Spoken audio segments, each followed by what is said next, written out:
21-year-old Naveen Shekharappa has become the first Indian casualty of Russia's invasion of Ukraine. Naveen was killed in the shelling that took place in the second largest city of Kharkiv in Ukraine earlier this morning. 21-year-old Naveen Shekharappa was a fourth-year medical student from Karnataka's Haveri. Naveen, who took shelter in a bunker, left during the curfew hours to buy essentials when this attack happened. According to Naveen's friend, who was in the bunker with him, he did not even inform them before leaving. Soon after the news reached Naveen's hometown, Prime Minister Modi spoke to the father of Naveen and expressed his deepest condolences.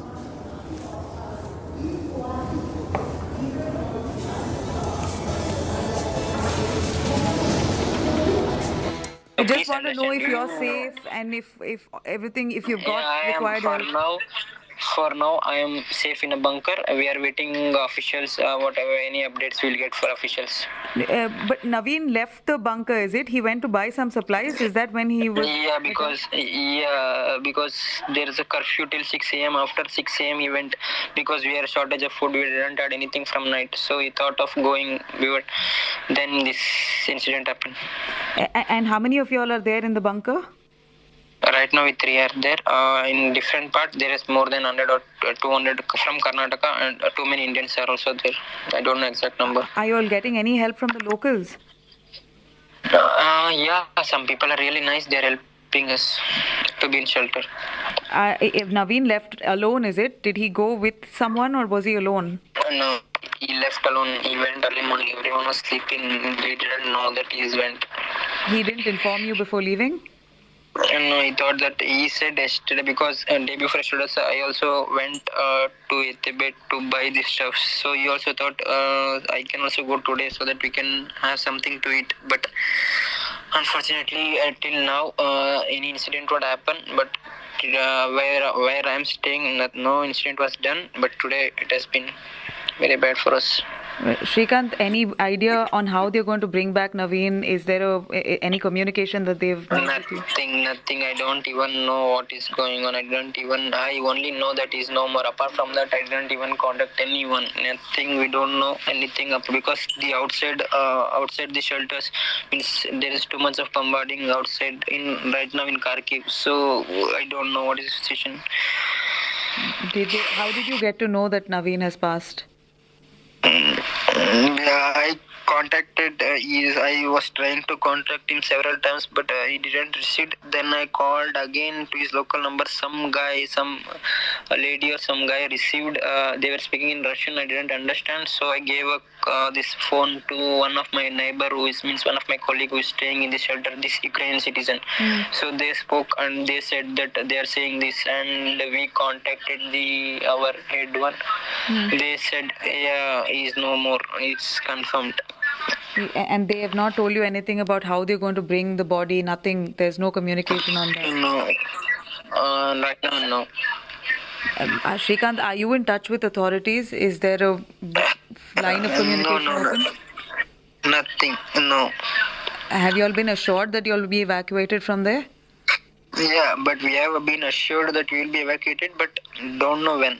But right now they said to stay safe inside. That's it. So your media informed to our senior officials, embassy, Prime Minister to bring back my son's dead body. Okay. And also I request to all these political leaders kindly look into the matter and see that donation it is very bad, and all these intelligent students, they are going to study in abroad. They think that education here, if they plan to get that education here, they have to pay crores to get that seat. And the same education, better than this, they are getting very good education in abroad, and all this practical equipment also very standard. Here in India, only that caste-wise, they are allotting the seat. Because my son, he has got 97% in the previous. I want to go across to our man on the ground. Gaurav Sawant joins us, and the piece of relief for all of us, and I'm sure those who are watching as well, is that Gaurav is now out of the Kyiv city center. He's in the outskirts of the city. We were very keen after the government's advisory that Gaurav get out of that area very close to the main railway junction where he was. So Gaurav, first tell us, how are you doing? Everyone's been calling, messaging, saying, Gaurav kaisa hai? I hope he's getting food. I hope he's okay. So why don't you give us a sense of what life was like on day 6 of Kyiv being under attack? Day 6 was tense. There were nervous moments, but the apprehension basically was how do you ensure that Indian students get out of here as quickly as possible, Indians come out of here as quickly as possible, because the apprehension, Rahul, is that something big could happen either tonight or in the next 24 hours, considering what's happening in Kharkiv. And now this has hit us. It has hit us so close home with an Indian student having lost his life. As far as other things in Kyiv are concerned, the city's completely closed, completely. Not a supermarket open in the heart of the city where I was. Not a single shop open, and people scrambling for cover in terms of fortifying their houses. You know, those who have windows in their houses, they're barricading those windows. They're putting tapes on those windows because once the shell falls, the shrapnel will fly. They don't want glass to be flying all over the house. So they're boarding up their houses. They're trying to ensure that the houses are safe. They're also trying to stock up for at least a week, if not longer. And that means milk, bread, food, vegetables, meat, whatever they may require, all essentials that are required for at least a week, if not longer. They have those supplies in their houses. They're also trying to ensure that there's ample fuel. Kyiv has an acute shortage of benzene, as they say here. It has an acute shortage of fuel. So people are actually crossing these multiple barricades, and since we drove from the city center to the outskirts, there are multiple barricades that have been set up, and very, very concrete military barricades, military grade barricades of 4 layers and 5 layers, where your vehicle has to snake through 3-4 times, and there are soldiers at every level, and tires and those cross barriers, they've been put up everywhere to ensure it's not a smooth ride. And each fortification is manned by soldiers. Now those soldiers, whatever weapons they may have, small arms, some with bigger arms, and at some locations they have proper weapons to even stall the advance of an armor column. It just depends on what kind of armor column do the Russians come with, and whether they have enough arms and ammunition to withstand the onslaught that they may feel, to withstand the onslaught that may come their way. So well fortified Kyiv, and today was the first time that we were actually able to drive around the city and see what's it like, since vehicles were out on the road for the first time, and we have just filed a report on that also, Rahul. So we are fine. We did manage to stop at one supermarket, one actually neighborhood supermarket, and pick up some food and stock up for some time. So that way we are perfectly fine. Now we're just bracing for what kind of an attack will come Kyiv's way, Rahul. You stay safe, and we'll come back to you for more, Gaurav. And that's exactly what I want to focus on for just a moment. Because what we saw in Kharkiv was a massive military onslaught. Remember, the satellite images accessed by the India Today open source intelligence desk show that a 40-mile-long convoy piling up, bringing massive weapon systems in towards Kyiv, which are likely to be unleashed. We've got 4 sharp military minds with us here in the India Today war room. I'll talk to them about what could potentially happen next. But before that, I want to show you what happened in Kharkiv today, the second biggest city of Russia, under attack, and very heavy weapon systems. Remember, in the first 5 days, the Russian army showed precaution. It may not seem like that to you, but they were careful about the kind of weapon systems they were unleashing. Today, all hell broke loose, and some very heavy systems were used against the buildings and the people of Kharkiv. The Russians are saying, we told you to evacuate. If you're still there, you're at your risk. Take a look at this report.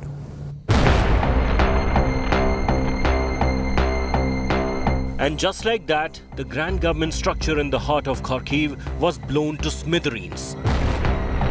A cruise missile hitting bang into the government headquarters of eastern Ukraine in Kharkiv has the world shook. Look at what's left of the building. The intensity of the missile attack is so powerful that nothing is left. This government structure is historically significant for both Ukraine and Russia. It was a 6-story office building constructed back in 1954. But that hasn't stopped the ruthless Russian army.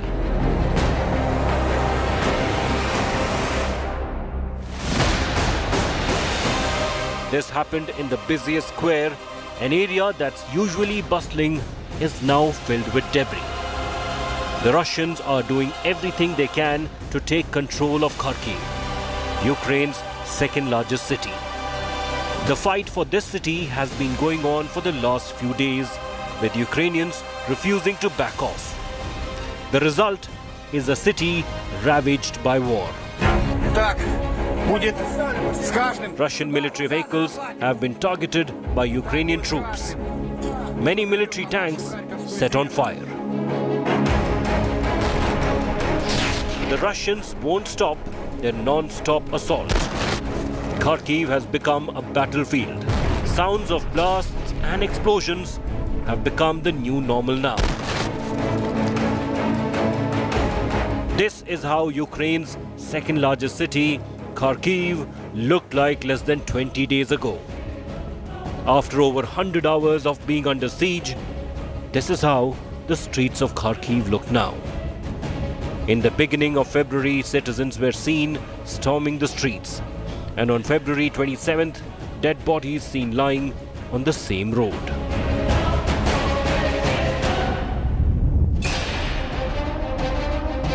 From February 24th, the day when Russia declared war, the fight for Kharkiv began. The very same night, Russia began pounding Kharkiv. Several blasts were reported. Smoke engulfed the Kharkiv skyline, and the city's people haven't slept in peace since. The Battle of Kharkiv is key for Putin. Kharkiv played a particularly important role in shaping Ukraine during and after World War I. It served as the first capital of the Ukrainian Soviet Socialist Republic. Today, Ukrainians are resisting the fall of Kharkiv. But for how long can they put up a fight? How can they hold up against a relentless, ruthless army? Bureau Report, India Today.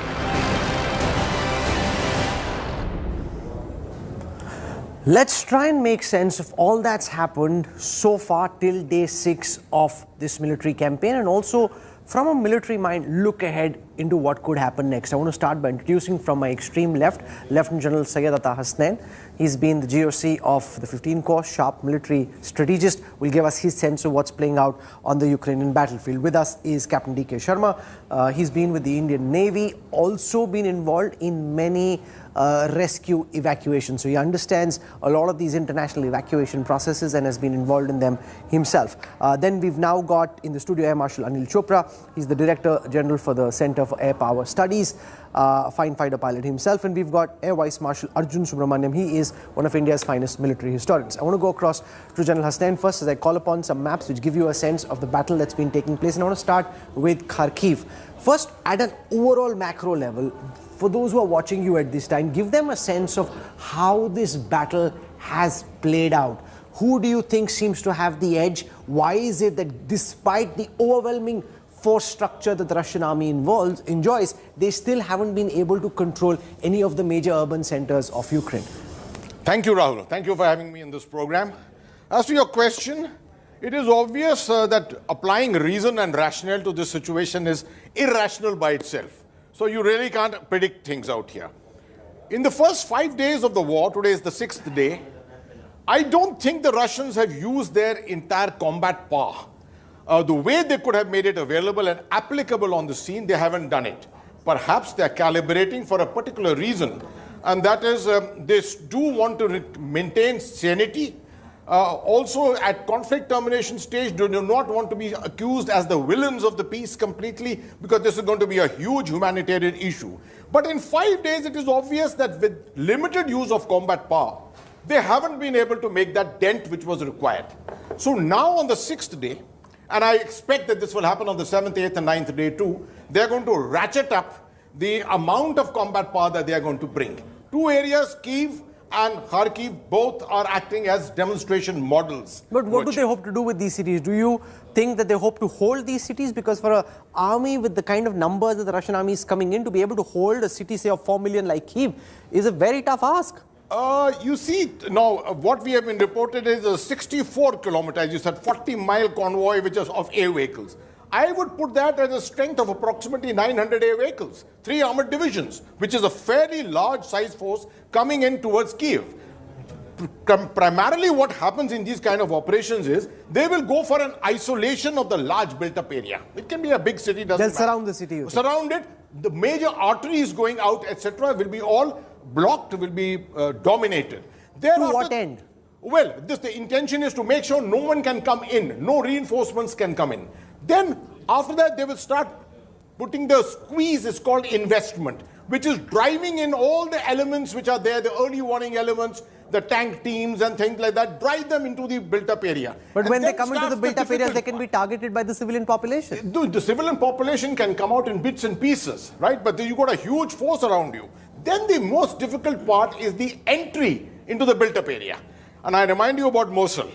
It took you 2.5 months to actually reduce Mosul down to rubble virtually. But this is what they intend will ultimately result with Kyiv. The battle is going to be in the streets, from street to street, depending on how strongly the Ukrainian leadership finally... And the body bags could start piling up. Yes, that's the humanitarian angle. Give us a historical context on what we are seeing, because in the Second World War as well, the city of Kharkiv and Kyiv have seen long drawn-out attacks, in some ways similar but in many ways different.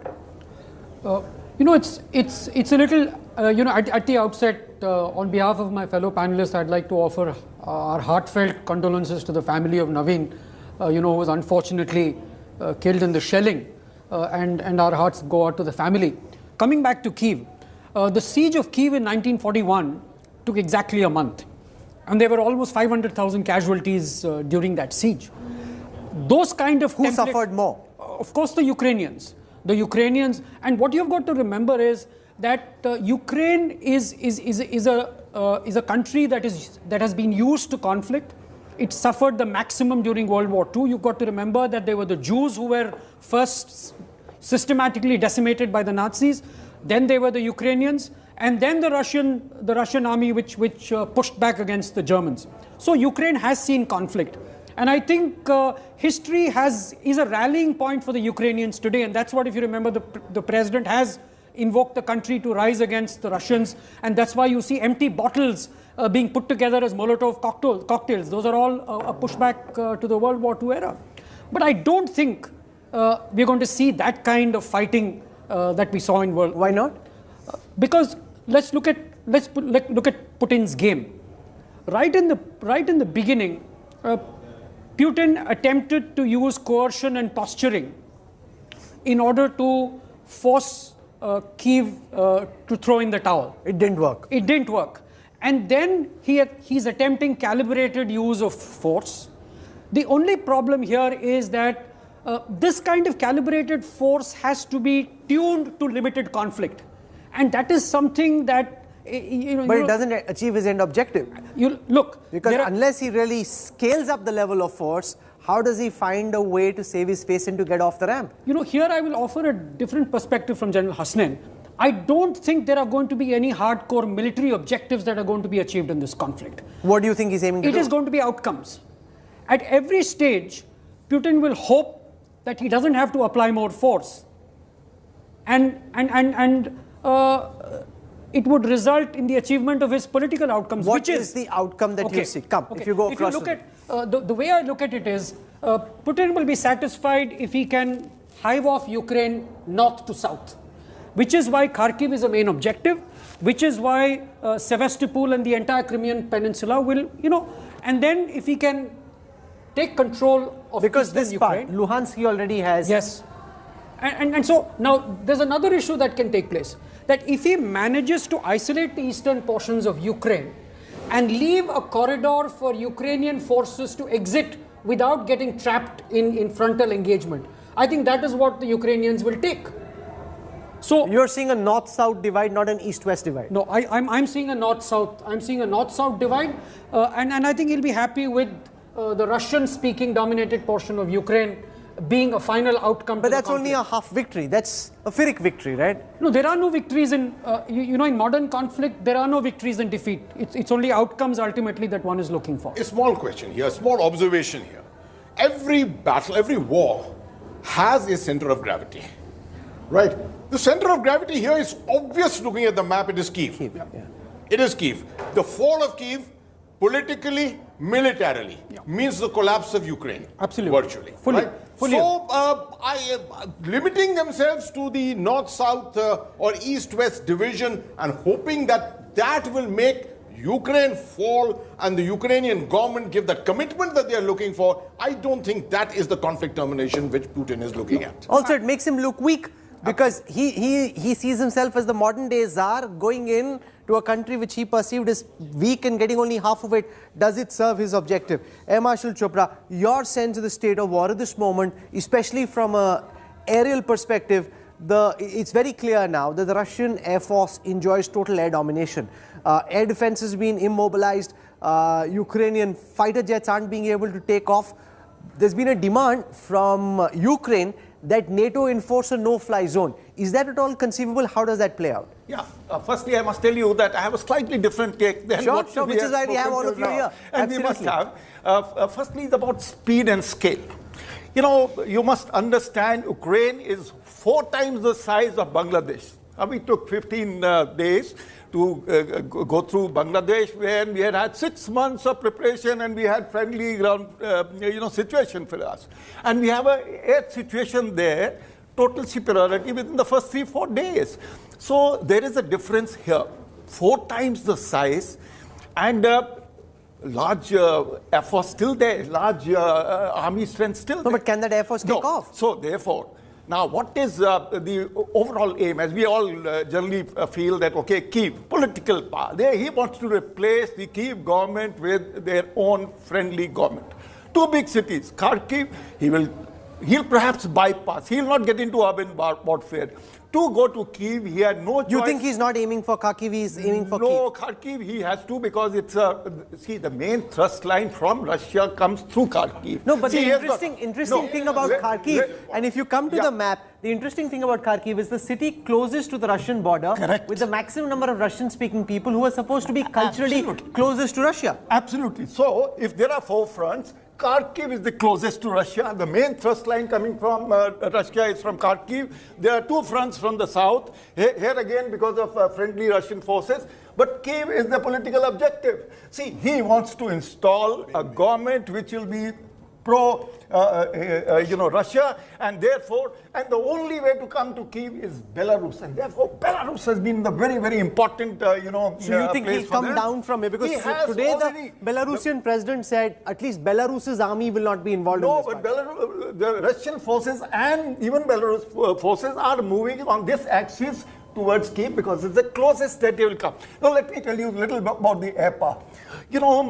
He has not used all his cards yet. We all are reading on Twitter, a large number of handles are telling us he's using a vacuum bomb. What is vacuum bomb? It is a FAE, a fuel air explosive. What it does, when you drop this bomb, it sucks up the oxygen from nearby.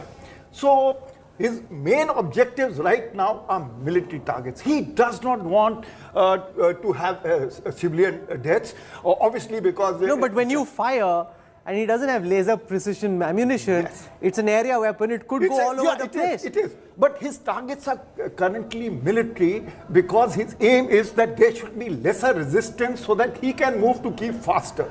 So just remember that. But he has not yet used his full air power. He has used more of MRLS, these are these multi-rocket launch systems to target, military targets. So he has a strategy. We are on just day 6. He is moving fairly fast. He doesn't want that other sanctions and other things, they affect his military operations. And what is the West doing? You must understand, West is supporting through air defense systems, rifles, weapons to defend. They are not giving any offensive weapons because Ukraine doesn't have to launch an offensive. They are on the defensive. So they will be... How so? Okay, tell me this.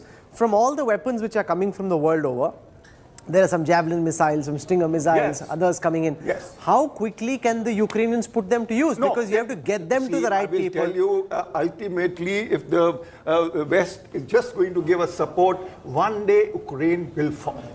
Because the Russians are huge. You must take the example of the Yom Kippur War of 1973. Tell our viewers what happened. Thousands of TOW missiles were flown, launchers were flown by the United States to Tel Aviv. They were immediately put into the Suez Canal front, and that is what held the entire offensive.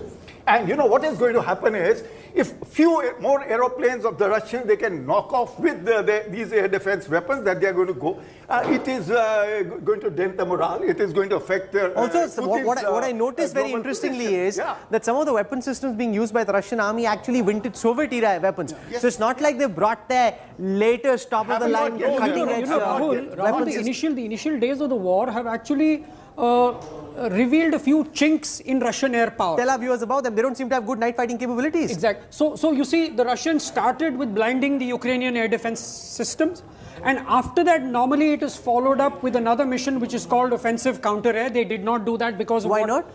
Because of the apprehension of causing civilian death. And also, the other thing is that the Russians are running short of precision-guided munitions. Unlike Syria, where they used iron bombs and caused a lot of collateral damage, they can't afford to do the same thing here in Ukraine. The third thing is that they've got their whole fleet of Su-34s and Su-30s. They could have established some kind of an air superiority over over Ukraine, which they haven't really done. Because the Ukrainians have been able to shoot down a few Russian attack helicopters. The Ukrainian Air Force has been airborne. A lot of citizens have noticed the Ukrainian Air Force flying missions. So Russian air power has not followed the classical sequential form of operations. Okay. And I want to spend a moment, and if we can call the map of Ukraine on our screen on the naval dimension, because if you see on the city of Odessa, and if we can get Captain Sharma to explain, they've actually come in from the sea as well. And this, from what I understand, you can explain, they're trying to ensure that the Ukrainians can't use their seafront. Okay, Rahul, thank you for calling me. And if you see this Black Sea part... Okay, this tank is here wrongly, I'm just going to move it out. Yeah. Sure. And from the last, I'll tell you, they put out some kind of an advisory that they will be doing, very complicated maneuvers in this part of Black Sea. And actually, they have made 90% of the Black Sea as a no-go zone. For the Ukrainian Navy. Yeah, and you will be surprised. Which is important because the Ukrainians have a lot of iron, a lot of mineral wealth, wheat, which has to go out. So it becomes a landlocked country then. So there are around 33 major warships and submarines, including the aviation element, which has been exercising there very, very extensively for the last, from 13th they started, until 19th they did the exercise and absolutely choked these harbors. There was no traffic going. No imports, no exports, all the civilian or the merchant vessels which we call. This is isolation on a larger scale. No, but can the Ukrainians break out of this? No, you can't. No, they can't. You can't. So they're stuck now. They're landlocked. They have been stuck for the last 2 weeks. Not today. They have been crippled, and I will go back to what we did during Kharkiv. So there's a lot being written about the role that Turkey can play. I will just make an analogy that during the Kargil war, when the pressure was there in north, the Indian fleet was all across the Karachi area. the Pakistan, the Arabian Sea. Yes, and from we did not allow anything to come this side towards Karachi and all from the Gulf, which had a telling effect. A lot is being said about this is Turkey, so this is Ukraine. A lot is being said this is about the role that Turkey after the fall of Crimea. This place is already, there is hardly any presence of Ukrainian Navy because all the assets were given or taken away by Crimea. So now whatever little navy they had, but you have a big mountain. Russian Navy is overwhelming if you start comparing. So there is no comparison. And plus they did the right maneuver. It should have given actually the indication to Ukraine that something big is going to happen. When they started doing all this from February 13 onwards and made it a no-go zone. So it was just, if you declare a blockade, that is an act of war, which they have never done. They are saying it is a special operation happening. So basically for our viewers, shorn of military jargon, what that essentially means is that Ukraine now is a landlocked country. Absolutely. Their whole seaboard, which is incredibly significant for all the exports hardly any presence here that happen. And overwhelming presence of now you Russian can't use Navy. it. In any case, in this part, you already had areas which were already de facto in the control of the Russian army. More or less. And therefore... And Ukraine is using these 3 ports, Kherson, Mykolaiv, and Odessa. So their focus is here. The business, the trade, the economy, the crippling of economy through the, choking the sea lanes of communication is happening from here. Okay, what happens next? Let me, yes. if you allow me. Yes, absolutely. I think we also need to see how the West is trying to help this entire war from the background. Intelligence, satellite, communications, electronic warfare, cyber, everything is background support. Because, see, they cannot put foot soldiers, they can't put feet on the ground, they can't bring their tanks, but all other kinds, and supplies, logistics, this is but a lot has been spoken about. But despite that, both the Ukrainian armed forces and the Russian armed forces have displayed poor joint operations. The Russians particularly, I would have imagined... Joint operations meaning Air Force and Army and Navy coming together. Combined armed operations. You see, like for example, when the Americans went into Iraq in 2003, the shock and awe, the shock and awe campaign, it was a combined assault, well orchestrated army and air land battle. One would assume that during the initial days of the war, the Russians would also unroll... Why do you say that? In what context? In the context that there was no synergy. Justin Bonk is an excellent air power analyst from RUSI, and he's probably come out yesterday with a blog post which is probably the most comprehensive account of the air war so far, and he finds a lot of chinks in the Russian approach to combined arms approach. He says there's no coordination between the Russian Air Force and the advancing columns. The air defense cover for advancing Russian columns is absent. That's very interesting that you mentioned it, because our viewers would have seen that the Russians, for example, on day one of the operation, very dramatic operation, sent their heliborne paras into the military airport near Kyiv, and then there was no logistical supply coming at the back to give them support, which is crazy. You sent your finest soldiers into battle and you're not giving them any support. Typical case of underestimation. Unless you have an access. Not having recognized what that combat power of Ukraine is at that time. A lot of emphasis on information warfare at that time to psych the population, psych the Ukrainian armed forces with the pictures of those 5 helicopters, etc. The fact that they landed troops at the Kyiv airport and never planned a link-up is But how can you do that? That's basic military planning 101. Unless you're thinking that you'll just go in with your paratroopers and Zelensky will fall on his knees and say, "Forgive me, Putin." That's not happening. They thought that they would capitulate like that. They should have known Ukraine was a part of the Soviet Union. They should have known what the Ukrainian armed forces are all about. Brezhnev and Khrushchev are both from Ukraine. Their greatest air race, Ivan, is from Ukraine. So they have had some probably hubris, an overreach and a hubris that... So this is very interesting. What's established very clearly is that the Russians went in overconfident. Then very quickly they realized that the bluster, sending in these paratroopers, hoping to shock and awe the Ukrainian government and the Ukrainian army didn't work. Now they're slowly scaling up the level of attacks. What I'll do is ask these very sharp military minds what might happen next. What you're seeing is the level of informed commentary that you won't get to see on any other networks. We'll come back to the India Today War Room on the other side of a very quick break. Stay with us. You're watching our continuing coverage of the Russian invasion of Ukraine from the India Today War Room. I want to ask these 4 sharp military minds we have with us in the studio to use the experience that they have to tell us, and I'll start with General Hasnain, what might happen next. We're on day 6. Over the next 4 days, how do you see this war play out? As I said earlier, Rahul, this is phase 2 beginning now. And phase 2 normally is a very critical phase in every time, because the phase 1 is the one in which the break-in operations normally take place. Phase 2 is now supposedly the dogfight to get into the built-up areas where they mean business. Other areas will just remain isolated. They may just isolate, invest some of the other built-up areas. Kyiv and Kharkiv are the 2 places I think they have selected as the Kyiv as the main and Kharkiv as the subsidiary. And these are the 2 areas where they will try and make an entry into the built-up areas to try and establish their domination there. Kyiv, the political objective being Kyiv. No, but the challenge here, Marshal Chopra, is that you're up against a hostile population, more nationalist and more anti-Russia than ever before. You're going in with Russian army that doesn't necessarily think of Ukrainian army people or Ukrainian people as their enemies. And therefore, on the one side, there's strong will and determination. On the other side, you're like, why are we even fighting? No, let me tell you this.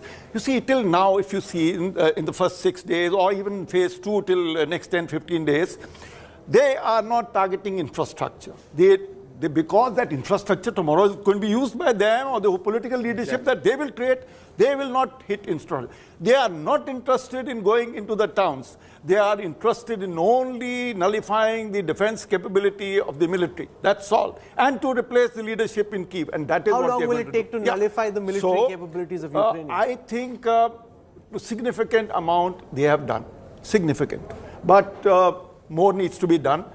Also because replenishments are coming from the West. Especially on these 4 categories that we discussed just now, air defense, weapons, snipers. Can they be deployed? The one thing that I wonder is, even if these missiles are coming in, and you've got now more air defense systems than you did earlier, can you actively and effectively deploy them in the middle of a war? Immediately. No, that's what I'm saying. How? It's not Because aeroplanes. it has to come from, No, it's America. not aeroplanes that have to train pilots. No, you can deploy air defense weapons, right? They are willing to give rifles to civilians. They have said anybody between the age 12 Russian to 60. air power at this time should be dominating the western portion. This is the area from where all these arteries flow, from where these weapon systems are They're going not to being come. able to do this. They haven't been able to do that. Why is What that? they've done in the Black Sea is an effective blockade. From here, this direction, nothing can come. Why can't they dominate the skies in the They can weather? dominate it. It's a question. See, the Russians have AWACS. The Russians have preponderance of multi-role aircraft like the Su-30. They are capable of establishing air dominance over Ukraine. So they don't have air dominance over Ukraine at this time. No, they I would say air dominance. No. They don't. It could be some degree of air superiority, but not air dominance. Certainly. Favorable air situation, But they but not have air. the capability to establish air dominance. But there's So why aren't they being able to do it? They have not used the AWACS. AWACS, They have not done. Just give our viewers a sense of what AWACS They are. have not used the AWACS. Just early warning systems. What are the initial reports that are coming is that the serviceability of AWACS is very low. Just give our viewers a sense of what these early warning systems are, so that they know. Others, my producers will be messaging me, what are these AWACS? Let me explain. AWACS, it's an airborne platform with a radar churning on, like we have got in India, on IL-76 based, AWACS. The AWACS can control 400 aircraft. They can, vector them into strikes. They can monitor the ground war situation. They can see the ground picture situation. They have, but what reports we are getting right now in public domain is that their serviceability is very low, the numbers are too less, and they want to expose because these guys still have air defense weapons. No, One AWACS goes. I'm asking someone, how far up in the sky does an AWACS system fly? Could be 30,000. Can they take them down? Can a Stinger missile, for example, take them down? No, not Stinger. Then but can a Javelin missile, for But the example, S-300, those kind of weapons. They will, but you see, the AWACS, for an AWACS to operate effectively, it has to either stay outside the range of lethal air defense systems, or it has to be. Does Ukraine have air defense systems to take an AWACS machine down? It does have. Yes. It does have. But what Justin Bonk argues is that in the first wave of strikes that the Russian Air Force mounted, I believe they destroyed most of the S-300 batteries that were there with the Ukrainian Air Force. S-300 is a lower version of the S-400. Yeah, exactly. So it's basically a air defense system. Yeah. So actually, it's a little foxing as to why Russia is not employing the full range of air power. I would think it's a combination of a little tentativeness about what the consequences will be. And the second is operational preparedness has been probably on the lower side, because the Russian Air Force hasn't combated, conventional operations. They did Syria, they did Chechnya, but you're not really up against none of these real are army. all hybrid operations. Syria, you're like, the Russian Air Force was like a heavyweight boxer targeting... A bantam boxer. Yeah. Exactly. Whereas here, the Ukrainian Air Force still has a workable Air Force going on. And when you hear this, you wonder what were the Russians thinking or smoking when they went in. If your own pilots aren't getting adequate number of man hours in the cockpit, if your AWACS can't fly because you don't have enough fuel or enough confidence, why are you going in? Sir, but Rahul, things go wrong. Calculations do go wrong, and we are seeing it now. The term failure of intelligence we are very familiar with in India. Yeah. Right? So intelligence failure can take place in any part of the world. But the Russians were just overconfident. No, but the difference is the Ukrainian army was earlier part of the Soviet army. Exactly. So you know their tactics, you know their numbers, you know their battle plans. So many times you said that we are over-assessing Russian military capability. So there's another thing. Initially, if you remember, Rahul, many of us were fairly impressed with the intent and decisiveness of Russian military action. People said it's another shock and awe in the making. But now we are entering a sense of sort of irrationality. Now, if Putin gets irrational, and that's there's where a problem. the nuclear question absolutely. Above Ukraine and above the world. I have run out of time, but what you saw over the last 45 minutes is a good reason why we should do this again. I'm deeply thankful that you'd come to the India Today War Room to explain your perspective. I'm slipping into a break. I'll be back with the news track on the other side. Stay with us. We're back in a moment.